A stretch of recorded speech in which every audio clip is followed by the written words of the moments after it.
Raphael Rodriguez once walked the hallowed halls of medical school. He saw the face of disease. He learned the ancient art of healing. Patients came, seeking solace, seeking cures. He listened to their stories, their fears.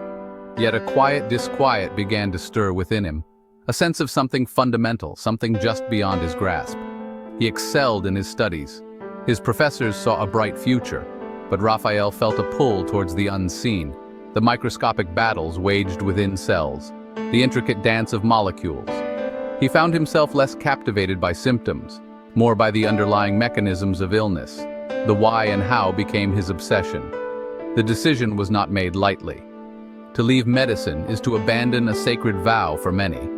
His family questioned his choice, so he stepped away, towards the enigmatic world of atoms and bonds. Raphael plunged into the world of organic chemistry. This was the study of carbon-containing compounds, the molecules that form the basis of all known life. It was a demanding discipline, full of complex structures and reactions. Yet, for Raphael, it was like learning a new, beautiful language. A language that could describe the very processes of health and disease. He found a profound elegance in chemical structures, the way atoms joined to form molecules, the way these molecules interacted. This, he believed, was where the secrets lay hidden, not just in observing sickness, but in understanding the chemical aberrations that caused it. He spent countless hours in the library. He filled notebooks with diagrams and equations. He was building his new arsenal. Medicine often deals with the consequences of disease. Organic chemistry offered a path to intervene at the cause. His mentors in chemistry saw his passion. He was learning to think like a molecule. Oxford University became Raphael's next intellectual home. Its ancient spires and storied laboratories provided fertile ground. Here, surrounded by brilliant minds, his ideas began to coalesce. He delved deeper into medicinal chemistry. He explored how natural compounds interacted with biological systems. He was searching for patterns, for vulnerabilities in disease. One particular lecture on metalloenzymes struck a chord. These are proteins that require metal ions to function. The lecturer spoke of their critical roles in cellular processes, both normal and pathological. Raphael began to wonder about cancer cells. Did they have unique dependencies on certain metals? Could these dependencies be exploited? This question lodged itself in his mind. He recalled a challenging tutorial with a notoriously sharp professor.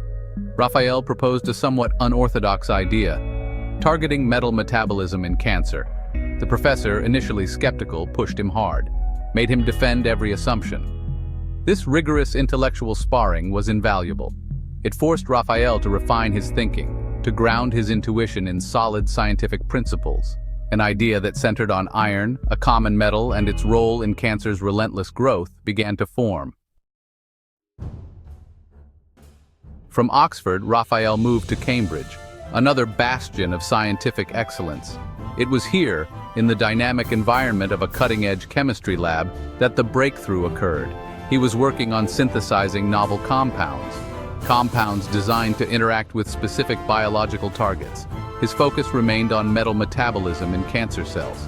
He spent long days and often nights in the lab, the air thick with the smell of solvents, the rhythmic hum of machinery his constant companion. He was meticulously designing and testing small molecules. One evening, reviewing a series of experimental results, he noticed something, an anomaly. One compound showed an unexpected potent effect on cancer cells in vitro. This compound, initially a side project, was different. It seemed to be selectively targeting cells with high iron content, cells that were rapidly dividing, like cancer cells. He named it phentomycin 1. The phento hinted at its iron-related mechanism, the mycin a nod to its potential therapeutic power. It was a moment of quiet triumph, the culmination of years of relentless pursuit. Section 5. Cancer's deadly spread, the unseen enemy. To understand the significance of phentomycin 1, we must first understand metastasis. This is cancer's most lethal trick. Primary tumors, where cancer first appears, can often be treated with surgery, radiation, or chemotherapy. But when cancer cells spread, they become a far more formidable foe. They travel through the bloodstream or lymphatic system. These migrating cells can colonize distant organs, the liver, lungs, brain, bones, forming secondary tumors. These new tumors are often harder to detect, harder to treat. They disrupt the function of vital organs. Metastasis is responsible for the vast majority of cancer-related deaths. It turns a localized problem into a systemic crisis. Current treatments struggle against metastatic cancer. Chemotherapy, a blunt instrument, attacks all rapidly dividing cells, causing severe side effects. Targeted therapies exist, but cancer is wily. It mutates, it develops resistance. There is an urgent, desperate need for new approaches. Raphael Rodriguez understood this challenge intimately.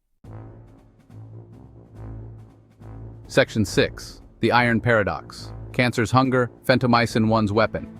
Cancer cells are, well, voracious. They grow and divide at an uncontrolled pace. This rapid proliferation demands vast amounts of resources. One crucial resource is iron. Iron is essential for DNA synthesis. It is vital for the energy production that fuels relentless cell division. Cancer cells often upregulate their iron uptake mechanisms. They become iron hoarders. This intense hunger for iron, however, presents a vulnerability, a potential Achilles heel. Raphael Rodriguez's insight was to exploit this very greed. Phentomycin 1 was designed with this in mind. The molecule has a unique structure. It mimics substances that cancer cells eagerly absorb, substances they believe are rich in the iron they so desperately need for their survival and expansion. Once inside the cancer cell, phentomycin 1 undergoes a transformation, triggered by the high iron environment unique to these malignant cells. It releases a payload, a cytotoxic component that disrupts critical cellular processes. Section 7. Whispers of a Cure, Early Triumphs in the Laboratory. The initial tests of phentomycin 1 were conducted in laboratory settings, on cancer cells grown in petri dishes. The results were, well, striking. Cancer cells exposed to phentomycin 1 showed a dramatic reduction in viability. They stopped dividing. They began to die. Crucially, normal cells tested alongside were significantly less affected. This indicated a promising therapeutic window. Raphael and his small, dedicated team then moved to animal models. Mice with induced cancers were treated with phentomycin 1. The team watched with bated breath. Tumors in the treated mice began to shrink. In some cases, they disappeared entirely. Even more remarkably, the compound seemed to prevent metastasis. The spread of cancer to other organs was significantly inhibited. These were early days, of course. Laboratory success does not always translate to human patients. But the data was compelling. It was more than just promising. It was electrifying. Section 8. The Gauntlet Ahead. Trials, Funding, and the Weight of Hope. Despite the thrilling lab results, Raphael Rodriguez knows the path ahead is arduous. Bringing a new drug to patients is a monumental undertaking. It is a gauntlet of regulatory hurdles, financial challenges, and scientific rigor. The first major step is human clinical trials. These are conducted in phases, each phase designed to test safety and efficacy in increasing numbers of people. Securing funding for these extensive trials is a constant battle. Pharmaceutical development is incredibly expensive. Millions, sometimes billions of dollars are required. Raphael, now leading a small biotech startup, spends much of his time meeting with investors, convincing them of phentomycin 1's potential, selling the dream, backed by his meticulous science. It is a different skill set from lab work, but equally crucial. Then there is the immense pressure of expectation. The hopes of patients, families, and the wider medical community rest on developments like phentomycin 1. Failure in clinical trials is common. Biology is complex. What works in mice does not always work in humans. Raphael carries this weight every day.